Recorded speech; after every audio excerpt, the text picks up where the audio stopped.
La mia esperienza per quanto riguarda le meditazioni, la meditazione delle 4:30 di mattina l'ho fatta solo dal sesto giorno in poi. I primi giorni mi alzavo, andavo e stavo 10 minuti e poi tornavo a dormire e facevo quella del dopo colazione, cercando di aumentare sempre di più la meditazione mattutina, ma all'inizio veramente ho fatto zero. Invece dal sesto giorno in poi sono diventata più diligente e ho anche visto infatti che andando nell'aula della meditazione c'era molta più gente. La cosa interessante che mi è successa, molto interessante, è che appunto essendo in terza fila, come ho detto prima perché sono arrivata prestissimo, la mia vicina di cuscino, e lo vedevo molto bene che era molto più avanti di me, ma non era una gara, riusciva a stare molto più ferma. Probabilmente all'inizio mi muovevo molto e non me ne rendevo neanche conto. E quindi un giorno a fine lezione, fine meditazione, vedo, anche se non si poteva guardare, che mi guarda super scocciata e dico, ah, lei adesso questa va a dire qualcosa agli insegnanti, vabbè. E siccome, e infatti l'ho beccata subito che andava vicino al parco a dire qualcosa, perché è vero che non si può parlare, ma ci sono dei momenti in cui i meditanti possono parlare con gli insegnanti, cioè non è che si è in una prigione e si è agli estremi. Poi vi spiego anche quali sono i casi in cui si può parlare. Questo era uno, per cui alla meditazione successiva arriva questa insegnante bellissima, dolcissima, che poi ho scoperto essere inglese ma che vive in Puglia.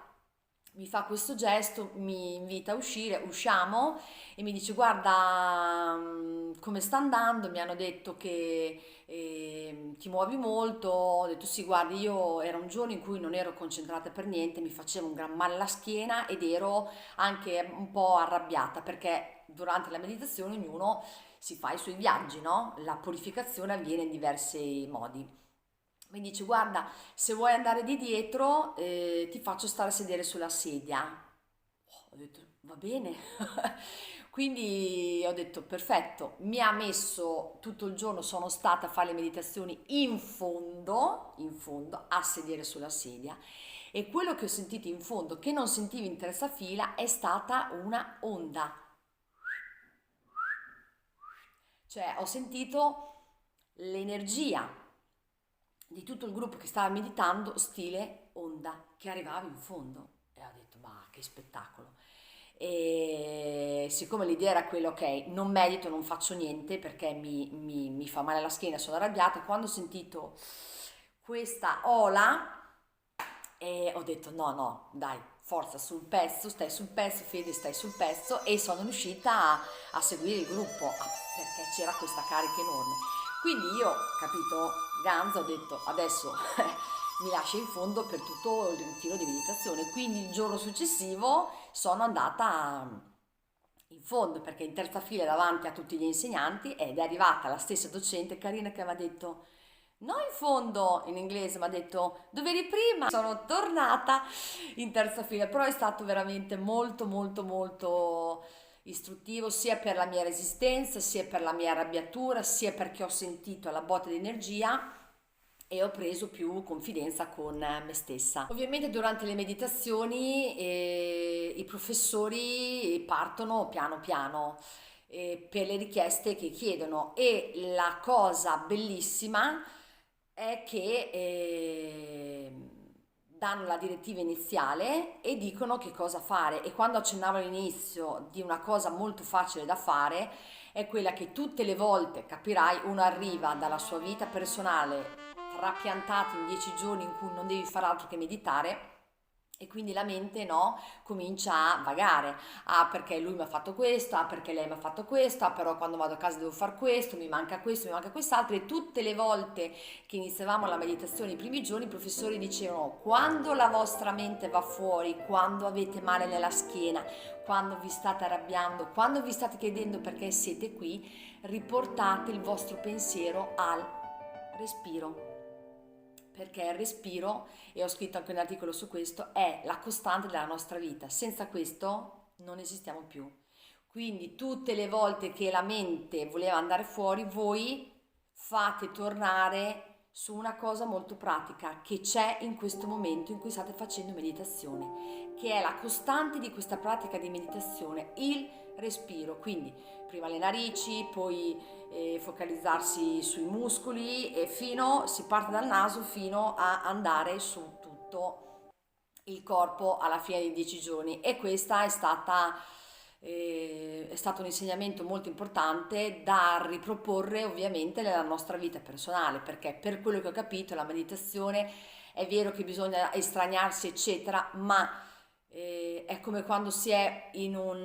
non è questo, è riuscire a stare presenti nel casino più totale con noi, e lo possiamo fare riportandoci al nostro respiro. È come essere in un concerto con la musica a X megabyte, e tu in quel momento sei dentro te stesso, tutto quello che succede fuori lo vedi ma non ti condiziona. Quando ci sono state le persone che hanno abbandonato, c'è stata tensione nel gruppo, e questa è un'altra consapevolezza che ho acquisito.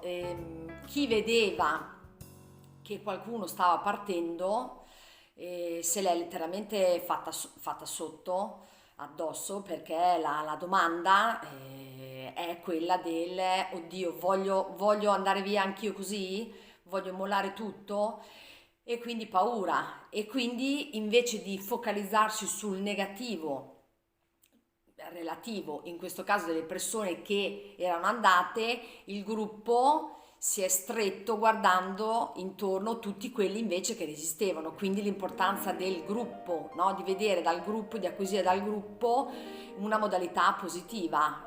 Di 200 persone che c'erano quando sono andata io, una decina sono andate via, ma una decina è pochissima, e nel momento del panico guardare tutti gli altri, come nella nostra vita quotidiana, che riuscivano, che sono riusciti a tenere botta, è stato super stimolante. Quindi guardare sempre il positivo, guardare, prendere spunto, energia da una cosa positiva. Ho accennato che a un certo punto, fino a un certo punto, la mente ragiona allo stesso modo, c'è uno schema nostro mentale e si va tutti nella stessa direzione. Dopo un certo livello ogni persona diventa diversa e ha la sua modalità di pensiero, azione, e questa è la magia. Dal quinto giorno in poi, di sera, non si faceva più, dopo la cena, non si faceva più la meditazione nelle due aule predisposte, ma c'era stato consegnato, si andava a gruppi, c'era stato consegnato un registratore, e quindi c'era la diversa modalità di sintonizzare la traduzione nelle nostre lingue. Nel 2017 l'italiano non c'era, ma sono convinta che adesso c'è. E quindi dalla quinta sera in poi a gruppi, registratore auricolare, e quello che veniva spiegato dalla quinta sera alla decima sera era quello che nel mio caso, quando ascoltavo, io avevo sentito il primo giorno, il secondo giorno, il terzo giorno, il quarto giorno e il quinto giorno. Quindi i registratori erano uguali per tutti. Quindi voleva dire che fino a questo famoso livello la mente ragiona tutta nella stessa identica maniera. Lo vogliamo chiamare matrix, lo vogliamo chiamare schema nel quale siamo. Tant'è che all'inizio, quando io ascoltavo la prima volta, quindi la quinta sera, ok, la sesta sera mi sono girata intorno e ho detto: ma dov'è la candid camera? Come fa a sapere quello che ho provato? Perché è esattamente questo. E quindi siamo tutti, fino a un certo punto, siamo tutti dentro questo schema educazione mentale matrix. Dopodiché invece, superato questo limite, ci sganciamo e siamo veramente noi. Siamo noi con i nostri ideali, le nostre conoscenze, i nostri principi, la nostra voglia di fare, la nostra libertà. Siamo noi diversi l'uno dall'altro. Quindi per me dal quinto giorno in poi, salita la montagna, scesa nella Valle della Morte, come si dice a livello di marketing o di economia, per me passata la Valle della Morte io ho scavallato, e secondo me abbiamo scavallato tutti. Sempre durante l'ascolto degli auricolari una cosa che Goenka ripeteva sempre era questa frase che poi mi sono scritta anche in un posto che poi rappresenta anche la cover. You have born to be successful. Tu sei nato per avere successo, ma successo non nel senso di money. Il successo è diverso per ognuno di noi.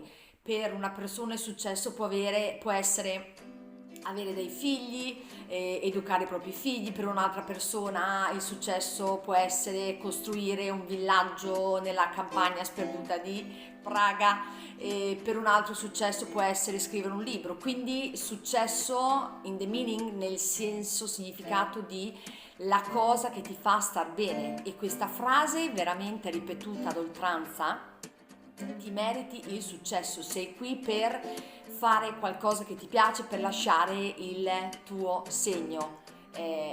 Emotions. Quello che succede quindi durante la meditazione è che, non parlando con nessuno, non potendo guardare nessuno negli occhi, non avendo niente che ci porta all'esterno, ognuno vede i propri fantasmi quando è in stanza da solo, quando è in giro per l'hotel, nel mio caso hotel, aiuto da solo. E quindi io ho visto un sacco di cose come dei flash, delle illuminazioni, dei link della mia vita, del perché succedevano certe cose, in maniera molto molto molto molto semplice.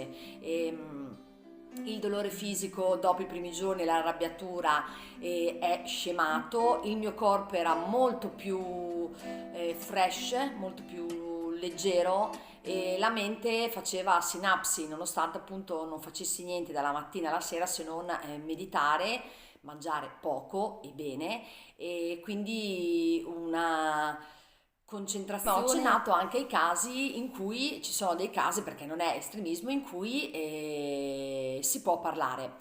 Quando giravo, perché ho girato un po', no? Perché nei momenti di pausa andavo negli anni piani superiori, volevo vedere com'era l'albergo, eccetera, eccetera. Quindi notavo che c'era questo posto, questa porta, dove davanti c'erano delle sedie e c'erano delle persone in attesa. I primi giorni era pieno imballato di persone, esattamente come per il cibo.